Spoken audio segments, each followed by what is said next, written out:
The most played single-player game on Game Pass. Users rising 22%, but we don't know if it's the same amount of users using it a little bit more to give us that increase, or if 22% more people have subscribed to Game Pass. We do know that Game Pass on console has slowed down because Phil Spencer said so, and we know when Phil Spencer speaks, it's always the truth. But now, Squanch Games and High on Life, the once Game Pass exclusive, is coming to PlayStation 5.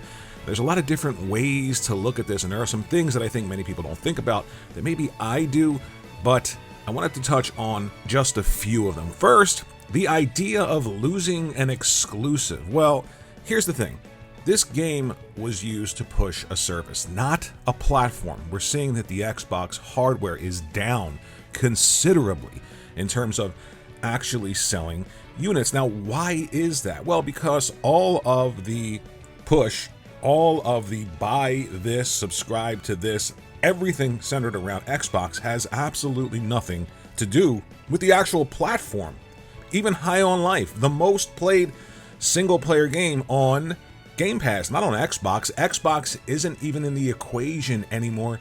Xbox Live isn't even a thing anymore. It's Game Pass Core. The word Xbox is completely being dropped off of everything. So of course, people are not going to identify with a piece of hardware the way they are with PlayStation 5. And of course, third parties that are taking bags of cash to put their games in subscription services day and date from Microsoft are then going to turn around and put those games on the PlayStation 5. And why is the PlayStation 5 as a hardware unit selling more than the Xbox Series X? Because everything and anything that PlayStation does is hardware first. You're identifying the software with the piece of hardware. You're more invested when you spend money on your games, tying them to a platform, than you are just in subscribing to a service that exists in the ether. You can't touch Game Pass, you can't put it under your television,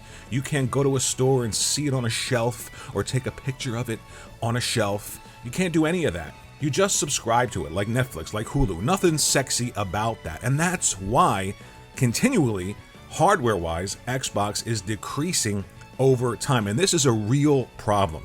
And the problem is when your platform is adopted by a larger amount of people. The PlayStation 5 has the larger install base. What does that mean? That means that every developer in the industry is going to focus in on that one piece of hardware. Even if you have a service that is the largest service on the planet, you don't have to focus in on a service. You've got to focus in on hardware to make your games. And what hardware are we going to focus on? Even if those games are going to subscription services, we're going to focus in on the hardware that sells the most. You could say PC, but we're not seeing that. We're seeing games built specifically for the PlayStation 5 hardware in mind from third parties. The tech in the PlayStation 5, the RAM, everything that they have, they're skewing their development towards that, and then everything files forward, ports to the Xbox, ports to the PC. That's why you're seeing these problems. That's why you're seeing people screaming that the Xbox Series X is so much more powerful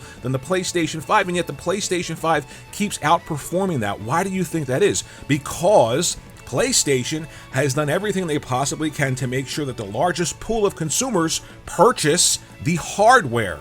And when more people have PlayStation 5s, developers are going to cater to that specific hardware and then move out to other hardware or services after they make those games. It's very simple. It's why Xbox as a piece of hardware is decreasing year over year over year. The word Xbox doesn't even mean a box anymore. And I want to go back to the Xbox Live being completely destroyed. The word Xbox in Live, I guess they didn't want that. They wanted Game Pass to be there. Game Pass isn't a box. It's not an Xbox. No one's buying Xbox hardware because they're in love with Game Pass. You don't have to. And you're seeing the decrease because of that. There's no identifiable factor with that piece of plastic that you're buying. Is it the future to not do that, to not market just a piece of plastic that way?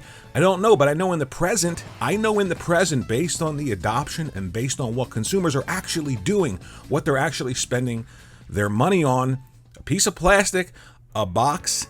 Getting it out to the largest pool of consumers means that you're going to be incredibly successful with developers, and your hardware is always going to be the primary piece of hardware that they use. The games are always going to shine a little bit better on your hardware because more people own it. So what does this mean for the future of Xbox as a console that you purchase? I don't think that sales are going to pick up. I don't think great games like Starfield, and I think Starfield is going to be great. I can't wait for that game.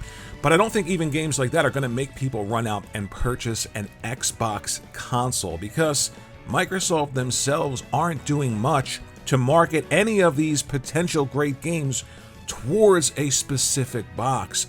They're actually marketing them towards a specific service, and a service inherently has to exist everywhere. It's not something that you can latch onto, that you can build a quote-unquote community around. It's Netflix, it's Hulu. No one's going to Netflix conventions or Hulu conventions or talking about the Netflix design under their television set, how amazing it is. Console sales matter because it forces developers to have to work with your specific technology. And by the way, maybe it helps implement specific pieces of technology that you created, like that DualSense controller. Those features are going to be in more third-party games. Why? Because more people own a PlayStation. And when those games eventually get ported to the Xbox or the PC, they're not going to have those features. And when they are ported, maybe those games perform worse. Why? Because they don't really need to focus in on optimization. They just need to get those games from the PlayStation 5 to the Xbox and the PC at a later date, like High on Life. Is High on Life going to sell millions of copies? Probably not. But the reason that High on Life exists on the PlayStation is because of Microsoft not even wanting or recognizing the need for true exclusive content tied to a piece of hardware, but just renting it for a small amount of time to hopefully entice you to rent a service through them. Whether or not that's the future, I don't know, but I do know PlayStation 5 hardware sales continue to increase, Xbox Series X hardware sales continue to decrease, third-party developers and PlayStation 5 as a lead platform is only increasing, Xbox Series X as a lead platform in developing any and all third-party games is decreasing. So where do we go from here? I feel like Xbox consoles are going to continue to decrease. I don't feel like people are thinking about Xbox as a platform or as a console when they think PlayStation 5 or Nintendo.